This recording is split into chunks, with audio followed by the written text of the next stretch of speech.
Good day to you. Welcome to another edition of The Front Page on Morehead State Public Radio. We've got a full house in here today. I almost don't have enough chairs. That doesn't happen very often. I'm your host, Chuck Mraz, and today we'll be talking about an exhibit that is taking place, actually, I guess opens today over at the Kentucky Center for Traditional Music here in Morehead via our Morehead State campus. And with us from the center is both Jill Weiss and Raymond McLean. And Raymond, I'll start with you, Jill. I hope you don't mind. In this case, ladies don't get to go first. But Raymond, if you would maybe talk a little bit about this exhibit, and I'll go to Jill next. Well, thank you, Chuck. We're very excited about this, about the exhibit. Jill's is the marketing and events coordinator for the Kentucky Center for Traditional Music, so she may actually be able to speak more to this than I can. But I'm very excited about this exhibition. It looks beautiful, and it features the work of 15, or actually more than that, Kentucky craftsmen. And I'm thrilled that the Ratcliffs are here today because they're so talented and they're represented in this exhibition beautifully.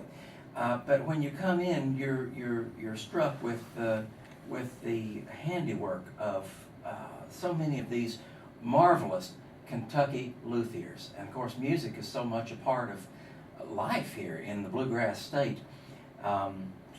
It's remarkable to see what people have done with their hands. You see not only some beautiful instruments there, but some wonderful descriptions of what's going on. They're well labeled, they're beautifully presented. Adrian Swain and Matt Collinsworth and all the folks at the Kentucky Folk Art Center did such a beautiful job displaying these instruments. It's and there's more than that too. There's a life-size cutout of Homer Ledford sitting on a stool there, and there's a full-size banner that represents Homer's workshop. And I think that the exhibition is dedicated to him, but in effect to all of our Kentucky luthiers, because each one has made a wonderful contribution to this art form. Well, we should say, first of all, that a luthier is an instrument maker. Right, someone who makes banjos, guitars, mandolins, fiddles, basses, stringed instruments, dobros, and of course, I guess the root of the word is lute, and so I guess that's how it came to be. Well, Jill, now it's your turn, and what would you like to add? Okay, well, first of all, I'd like to let everyone know that we were honored to have this exhibition set up at the Kentucky Center for Traditional Music, and that was made possible by the Kentucky Folklife Program, Kentucky Arts Council, and Kentucky Historical Society. So it's a traveling exhibition, and we were lucky enough to let it stop by our place and have it set up. And this evening we are hosting an exhibition reception for our guests are going to be the Ratcliffs here, and they're going to do a lecture and a concert, and we're going to have an event tonight, so everybody can come join us and check Jill, is that at 6 o'clock tonight? It is tonight from 6 to 8. Yeah. Well, I'm sure everyone will want to attend because that should be wonderful. Yes. And that will be over at the center? Yes, at the center, yeah, and our address is 149 East Main Street. All right, so it's right downtown, so if you're looking for it, and if you're wandering around at 6 o'clock in the evening, as I sometimes do after I've wandering aimlessly after I'm going into a coma after a run or something like that, I may just drop on by and see this, because not only will they be lecturing, but playing too, and there'll be food and drinks there to revive those of us that might be kind of comatose from running. Yes. But we're glad that you guys are with us, and we're talking right now with the Ratcliffs. Buddy, of course, is the senior member of the crew, and then his son Steve and Kenny are here today, and we appreciate that your time, and we're glad that you're with us here on the front page. Well, thank you very much. We're honored to be here. No problem. Well, tell us a little bit. I'm going to start with you, Buddy. I guess you're the master craftsman here. Exactly what you guys do? Well, we reconstruct old violins.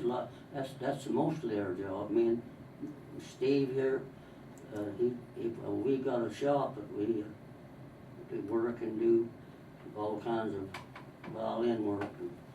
And we'll take one that's in a bad shape and old and bad looking. We'll open it up and put our gauges on it and measure everything. if there's any hope for it, we can do it. We'll make a good one out of it. Yeah. Dad does mostly that type of restoration work. Of course, I do too, but I also build instruments, so I do the restoration, which is very enjoyable. And then I build from scratch also. And You then- have some very interesting things in this exhibition. I know you have one beautiful violin or fiddle that is kind of a standard with 4 strings. And then you also Yeah. have a 5-string fiddle in there, don't you, Steve? Yeah, I've got a 5-string that I built, and the body of the 5-string is a little larger. It has the 5th string is a C string, which makes it like a viola and a violin. What's the sound like on something like that, Steve? Wonderful. You can have the bluegrass players today enjoy the 5-string because a lot of the recordings that they do, they like to have these endings with a big low tone on the endings, and it just makes a much more vibrant sound, more range. You can have of course the viola sound and the violin sound all in one. So it works out pretty good. That's the reason I made the instrument larger than a violin. How much larger is it? It's about 1/2 inch longer than a regular violin and about 1/4 inch wider. So that gives a little bit more volume capacity inside to make the C string. But your string length's vibrate. about the same. String length is like a violin, that's right. So you play it too. From the nut to the bridge is exactly what a violin should be. So it has a fuller sound to it then? Fuller sound, yeah. I was gonna ask Buddy this. Buddy, how did you get into working with violins and repairing them and making them and such?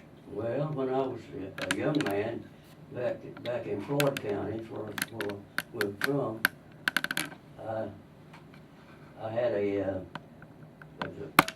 violin teacher come in to the school. Excuse me, my throat's full of something. And so I got interested in what she was doing, how she was playing.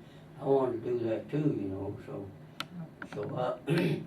I talked to her and she said, so she decided to give me violin lessons. So I didn't have a violin, so I got one from my cousin that my grandpa had. It was an old Hoff, and I got it, and it had to be reconstructed. It was in bad shape, terrible shape, so I opened it up and on the kitchen table where we lived, and Out of necessity, yeah. got to working with it and decided that I could fix it, you know, with improvising certain tools and things. So I did make a good one out of it, and so I took it to the teacher, and she was well satisfied with it, so I went to taking violin lessons from her. And I did that for about 6 to 8 months till she. That's classical music. That's classical music. See, it wasn't fiddle music, it's classical music. And there is a difference between the violin and the fiddle, I guess, isn't there? No, the same instrument. Same instrument Set played up differently though. Different, Just the different way the you way play they're it. set up too, the setup's different. You play it different, but it's the same instrument.